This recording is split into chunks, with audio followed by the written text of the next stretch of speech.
Ibundu ya nzambi beto zola kubanda lukutukunu ya beto ya suka yai na nkumbu ya tata na ya mwana na ya mpeve ya longo. L'Éternel est mon berger, je ne manquerai de rien. Mfumu imvungi ya munu muke kukondwa lekwave. Amen. Amen. Tondwa zituswa kemboswa samutingekele nzambi ya mavanga ya mbote suka yai betumekwiza kukembisa nge inati nge inameidika zulu na toto ninge osimu tumekufuanana na kutambula nkembo na kuzitu tambula beto mutindu betumekwisila na makulu yange lemvo kila ribundu yange na suka yai sila beto lemvo samuchikaka nina nge betu enda kutambula ngia mudulu wa masumu bieka ya lukutukunu ya salati dibundu ina mekwisa na makulu yange kuvuanda kudia na kunwa yange ina ikele ya ntalu na ya nlongo sakumuna lukutukunu ya kwiza bieka ya unakedika mambu yange ikele nikedika na katulila beto bampeve nyonso ina kikakidilaka beto na kupesa nge nkembo ina mekulunga mfumu kwiza yange mfumu na yala lukutukunu ya na nkumbu ya Yesu ngeye mfumu weto Nzambi eto ufweni mutamula nkembo yenzitusu yelulendo kadinge wasema bya byonsono muja lusolo lwaku byakala ye byasemwa. Amen. Amen. Atankengi ke sambila tekila beto kuwa mambu ya nzambi lika beto kusambila ya inintambu tata nzambi ina beto komase kuwa ndinga yange na nzile ya kisielo yange oni ina beto kuna kufutula matondo ya mingi tata beto nzambi na zola ina ngeke laksaka na katikati ya beto babani yange zonza yange na nzila ya kisielo yange ni mambo yange ina kene ntalu betu mekuvanda na kuwa inchi kile luzoli yange na katikati ya beto babani yange na ngumu yange ijisu fumu na mfurushi betu mekulomba. Amen. Amen. Lukunga sambeto tambula mambu ya zambi Milongi na Yesu lwenda kweno tunga melanye tipila muliga ya Yesu muliga ya Yesu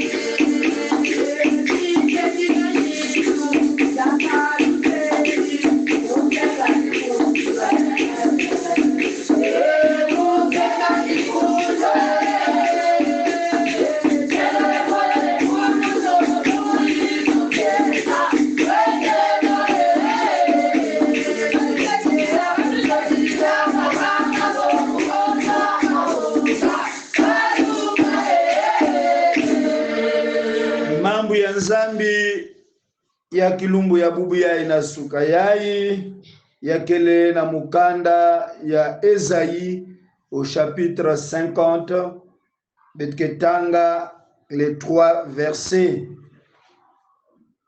Esaïe 50 les versets 1 à 3 bika betotanga na kumbu ya mfumu. Ainsi parle l'Éternel. Où est la lettre de divorce par laquelle j'ai répudié votre mère?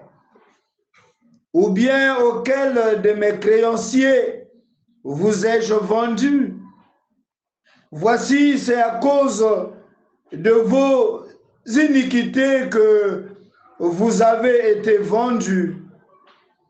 Et c'est à cause de vos péchés que votre mère a été répudiée.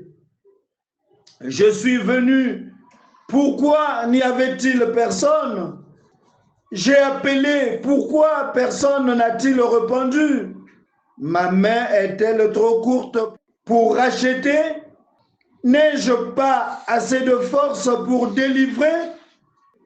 Par ma menace, je dessèche la mer, je réduis les fleuves en désert. Les poissons se corrompent faute d'eau et ils périssent de soif. Je revers les cieux d'obscurité et je fais d'un sac leur couverture. Amen. Amen. Lumingu yai diambo betuke na kulongoka bametuba na lumputu, famille sanctifiée, expression de la gloire de Dieu. Libota ya bule ezali emoniseli ya nkembo na njambe. Dikanda ina kele ya longo yau kela kisaka nkembo ya nzambi. Batata na bamama, diambu yai betuke na kuzonzila lumingu yai ya kele par rapport na journée mondiale de la famille. Na bakuluntu metalati beto zonzila diambu yai ya dikanda ina ikele ya kubie kwa longo. Mebeto mezabati dikanda ya kele diambu inati mekatuka na nzambi na muntu ve. La famille constitue la première institution établie par Dieu sur la terre. Na ya kele ya meboko lwa samuna ku refléter ku lakisa kifwa ya nzambi na nzila ya bulongo na nzila ya nkadulu to mavanga pe na kulakisa kembo ya nzambi. Libota ezali likambo euti na njambe, ezali nzambe moto asali libota banda na liboso pe libota esili kobiangama ete yango emonisa nkembo bobulami bosantu na njambe to na nkolo. Kasi diambu ya kiadi ni ya iti masumu kana yame kota na kati ya dikanda olio dikanda kulakisa nkembo ya nzambi, dikanda kena kuseluanie na nzambi yake na kutatuka ntama na nzambi. Ni kuna na kati ya bafoye na kati ya bainzo ya beto lenda talati kintwadi ya dikanda mekuma ya kuzengana mekuma diambu inati ikele na ngolo diaka ve pe yake na kulakisa diaka nkembo ya nzambi ve. Na mukanda ya ibetu metanga ya mbikudi Yesaya diambu ni ya iti betu fana kuzaba nzambi kena kuvutula mvutu samuna yiki mvutu samuna ba plainte na ba doute ina dikanda ya Israeli kena yau mabanza ya bawu kele yeko na bakena kukiyuvula ba mambo mingi samuna yiki nzambi lenda kuabandone beto ena nzila ya mbikudi Yesaya na nzela na mosakoli Ezayi nzambe azali kopesa biyano liboso na mituna na Israel ete nzambe asili kotika biso. Diambu kena kuwakana na mambu ya ni ya iti tata nzambi kena kuzonza ti mume kubika beno ve. Nzambi ke kuabandone keve dikanda ya yandi kana diambu ikeleve. Kana diambu ikeleve. Nikuna na mambu yai tata nzambi kena kuzonzila diambu ya mukanda ya divorce.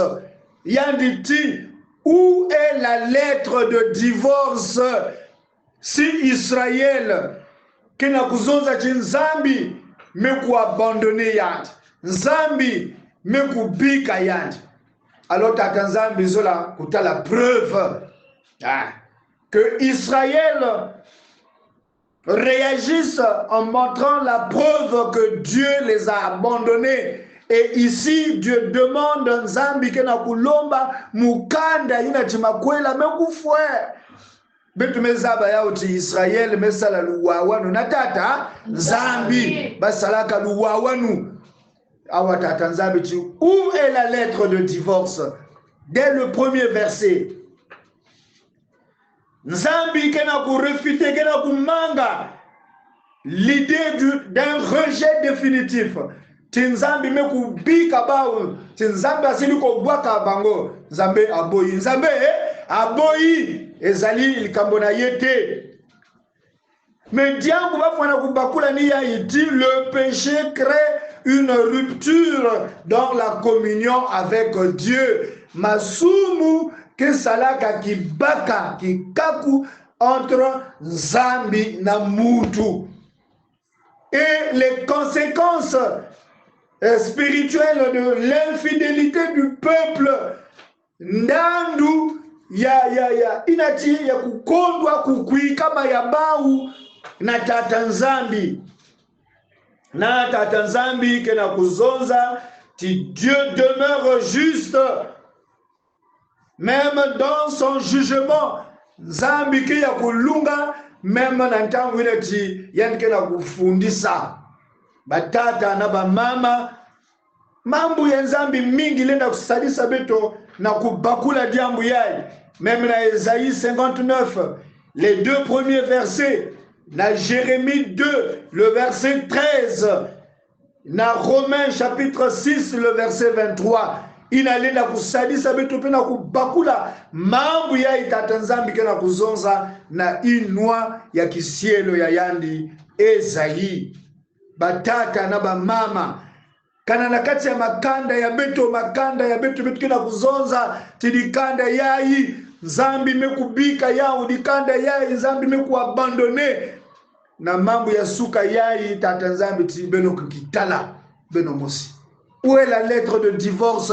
Tinzambi meku abandonner ke dikanda ya beno, tinzambi ku abandonner ke babana yange, tinzambi ku abandonner ke bakala yange, nzambi ku abandonner ka venir luzingu ya yunzo ya beno. Tata nzambi ti beno lakisa mukanda inakena kulakisa ti muku abandonner ke beno. Mais diambu betu wana bakula ni ya iti masumu ya beto lenda kusala kibaka, lenda kusala beto tama na tata nzambi. Mambo ina betu kena kuyidika ya linda vwanda batango ya kaka ndandu ya ina betu mekusala na nsweki mazono mazusi mambo nyonso ina. Alors que chacun s'examine na kutala relation ya beto na tata nzambi. Bika tina kati ya makanda nge muntu kele mfumu ya makanda yo motozali chef de famille ozali kolelaka libota na biso boye na boye nzambe abwaki nzambe atiki biso omitala pe botala relation ya famille na tata nzambe.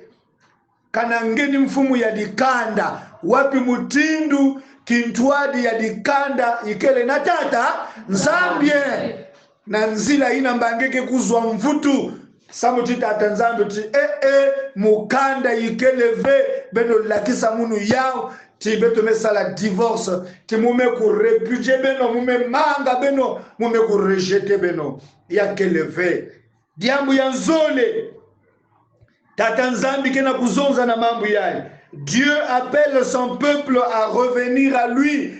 Nzamba zali ko benga libota na ye bazonga epai na ye beto vutuka na sika ya tata nzambi. Katula kaka manyongo katula babiuvu diambu kaka mosi nzambi kena kusosa ti vutuka beto vutuka makanda ya beto ya vutuka na sika ya nani ya tata nzambi beto vutukeno na sika ya tata nzambi. Ni kuna endi kena kuzonza mutindo na mambo beto metanga. Pourquoi quand je suis venu, n'y avait-il personne? Mais tata nzambi fait toujours le premier pas. Il y a que kuisa vers Muntu. samuna kusosa beto endike kuisa mekasi endike tala beto ve diambu yayi depuis luwa wano ya tama na Genèse tata nzambi mekuisa tala Adona Eve endike na kusosa bao Adami kwewe wena tala zola ya nzambi batangu nyonse endike kuisa envers beto mekasi beto kena kutala na ve tata nzambi peke na kukuisa na kacha dikanda yange medikanda yange kena kutala na ve swate ni babana endi kena kutala ve swate ni kento yange swate ni bakala yange inzo yange tata nzambi ti endi kena kutala beno ve yandi na verset 2 endi kena kuinsister je suis venu pourquoi n'y avait-il personne j'ai appelé mume bokila pourquoi personne n'a-t-il répondu tala zola yanza yani mekuisa na kutala beto asiki yani mebokila na beto na kundima ndinga ya nzambi asiki me iki beto kena kusosa makanda kana yake na kufua nzambi kena kubokila nzambi kena kukuisa nzambe azaliko byanga biso mabota na biso nzambe azaliko ya kotala biso me biso tozalite Dieu s'interroge nzambi kena kukiyufula babyuvu na kati ya mambo ye surtout verset 2 ya ikaka babyuvu na babyuvu il y a quelle awa na verset 2 il y a 4 questions ya tete je suis venu pourquoi n'y avait-il personne mumekuisa samuna iki muntu vandave samuna iki dikanda yange vandave kuvu yanzole j'ai appelé pourquoi personne n'a-t-il répondu mumebokila mais samuna iki ata muntu mosimendi mave question ya tatu yaniti ma main était-elle courte pour racheter est-ce que di boko ya munu kele mkufi samuna kukula dikanda yange samuna kukula na kiuvu ya yiya yaniti n'ai-je pas assez de force pour délivrer est-ce que mukele na ngolove samuna kukule tala tata nzambi kena kuyuvula babiuvu alors muzabave kotenge kele sika yo jali est-ce que vous mituna comment Dieu peut-il s'interroger lui qui connaît toutes choses lui qui sonde nos cœurs et nos reins lui qui nous voit du haut de son trône il nous voit mais ici Dieu s'interroge nzambi kena kuyuvula babiuvu wepi kote betokele babiuvu iyayai nina dikanda yange na munu tata nzambi kena kupesa ya wapi kote bendo kele yandike kuisa betuke tala na ve yandike zonza betuke ndima ve eske ni boko ya yandike mkufi na kukula babana yange ya bakento ina nge kena kuniongi naka eske ni boko ya nzambi ke mkufi na kukula bawe babana ina babakala nge kena kuniongi na eske ni boko ya nzambi ke mkufi na kukula bawe yindula na kisika ina ingekele nzambi zola kukula dikanda yange nzambi zola kukula inzo yange Dieu prend l'initiative de chercher son peuple nzambi kena kuzwa initiative ina na kukuiza tete envers beto parce que nimezaba muntu kele muntu ya mavilu muntu kele muntu ya mpasi oh le cœur de l'homme est tortueux par-dessus tout pasi kele na tima ya muntu mutindu kaka nzambi muntu mezaba beto. Voilà pourquoi il fait le premier pas. Nzambi mezaba muntu. Nzambi mezaba munu kisielu ya yad.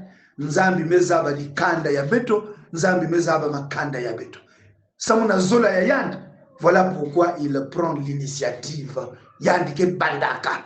Parce qu'il y a une mezaba. Batangu ya kaka soni na kukwisa na Yesu. Batangu ya kaka mpasi na kuzibula tima. Tima ya mbalu. Babantu sola sambila vena kacha makanda. Mwapi mutindo dikanda ke bada sanctifié. Babantu sola kuvumina nzambi ve bato balikiko tosa nzambe te. Lo lenge nini libota yako zala yako pango lama. Tikato kanisa. Diambu ya mansukina ni yai. Yani mezonza. Dieu manifeste sa puissance souveraine pour sauver. Nzambi ke lakisaka lulendo ya yandi. Samuna kukula makanda ya betu. Muchindo ya nimezonza ati liboko ya yandi ke ya mkufi ve. Na yandi mpeme kondo angolo ve. Samuna kukula betu. La puissance de Dieu n'a aucune limite. Même si babana yangeba kangana ici ya ditadi, même si di kanda yangeba sa shingaka, mekana betu me bangumuka na nzambi, betu me vutuka na nzambi, nzambi ke ya kulunga samuna kurestore, nzambi ke ya kulunga samuna kukula, bakula yao, hindula yao, ni yandi, mutuke na lulendo na kudomine, na zulu ya mambu nyonso, na luzingu ya muntu, yandi ke ya kulunga, na kuyumisa bamaza, inakena kunwaye makanda ya beto, makanda ya beto kena kusunwaye na maza ya luzingu, kiadi na maniongo, menzambi ke ya kulunga, nimekubama samuna kukula beto.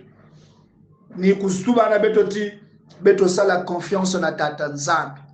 Si réellement beto zola ti makanda ya beto kuvuanda na kifua ya mbote kureflete kembo ya nzambi beto vutuka na nzambi beto sala confiance na yandi quelle que soit la situation ina beto kena ku traverser beto vutuka na yandi kilumbu ya bubu ya ike kilumbu mpe ya nene inati Yesu mekwenda na dizulu yandi lenda kufulukisa yandi lenda kukunata mutimbi yani kena kukwenda na dizulu yani nata dikanda yange na dimension ina mekulunga nzambi kele na lulendo katula manyongo vutuka isika ya nzambi bika nzambi kusadisa na yadisa kumuna mambo ya yati.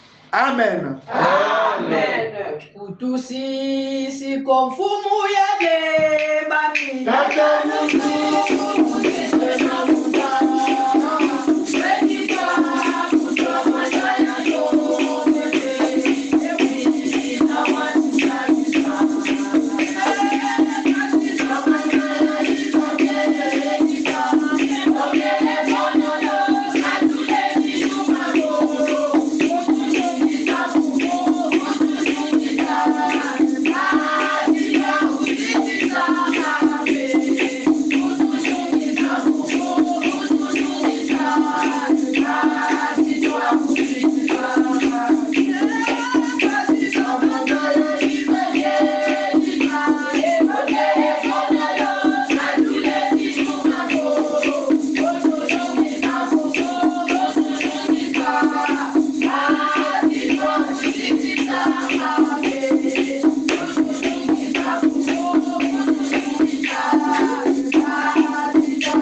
nzambi tatu ya beto tambula nkembo na nzitusu ngeina kele nzambi ya mavanga ya mbote ngeina kele nzambi ya ngolo kwiza kusadisa mwisikongo kwiza kusadisa makanda ya beto ya kuvwanda makanda iname kupie kwa ndongo samuti beto kena kutala na kachaba inzo babana mekota na bansumu kunu ya mutindu na mutindu baina kena kunwa malafu ya ngolo baina kena kunwa ba sigareta baina mekota na kinduvu baina mekota na kinsuza baina mekota na bankisi kaka babana ve na beto ya kukula na kati ya makanda tata nzambi do mutindu betu mejimbila kwiza kula beto kwiza sadisa beto poke makanda ya beto ya kureflete nkembo ya ngenzambi matondo inangeke silaka beto lemvo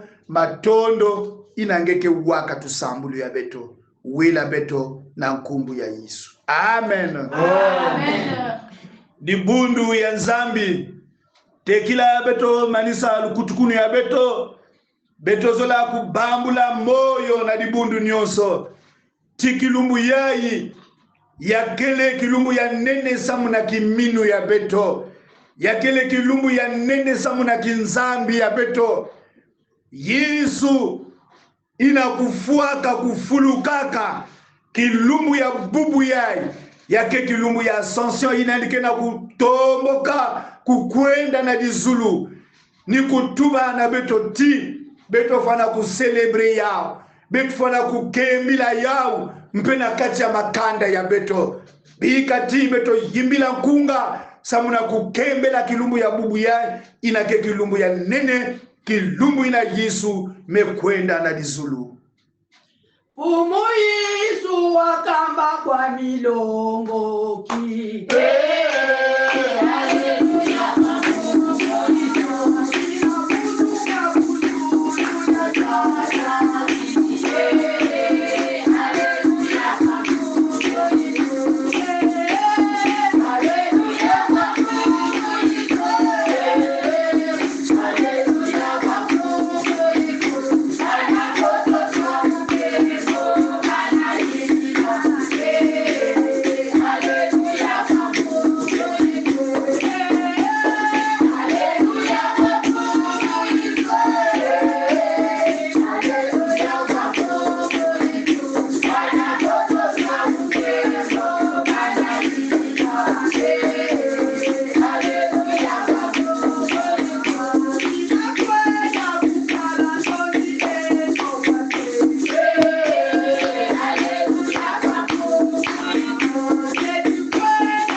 Matondo mingi na beno ina milanda lukutukunu yai bika lemvo ya nzambi ya kumonika na kati na makanda ya beno bika Yesu inake na kutomboka kukwenda na dizulu yandi tomboka na makanda ya beto yandi kureleve makanda ya beto yandi zangulu na makanda ya beto bika kumbu ya nzambi ya kukemboswa bitoke sambila lusambulu ya mfumu na kutambula lusakumulu ya nzambi sedieto tena mumazulu bika ngumba kuyazituswa bika chifumu kya kukiza bika luzolwa kulailama toto pila mushiwe kuzulu ijabeto ya lumuna lukuwana lukuki utu ya mulanka dumieto pila mosoto ya ulila safudi utukotisani mchinzuluko ka ututandila mukwa yambi